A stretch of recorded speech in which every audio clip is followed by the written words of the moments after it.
sum of 20 terms of the AP 1, 4, 7, 10, so on.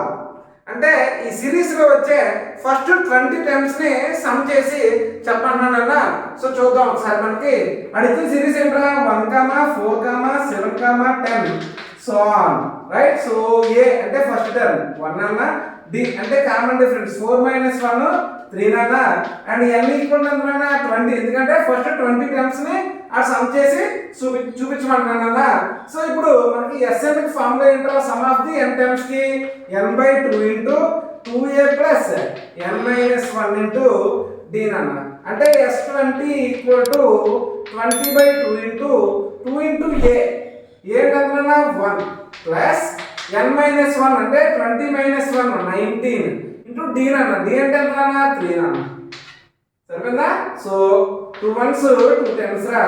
So 10 into 2 1s 2 plus 19 3s అన్న. 19 3s ఎంతన్నా 57 రా. So 57 అన్న. అంటే 10 ఇంటూ 50 57 ప్లస్ 2 అంటే 59 అన్న. అంటే ఎంత వచ్చిందిరా 590 వచ్చింది అన్న. అంటే some of the 20 terms in this AP is 519 అన్న. That's it. ఓకేనా?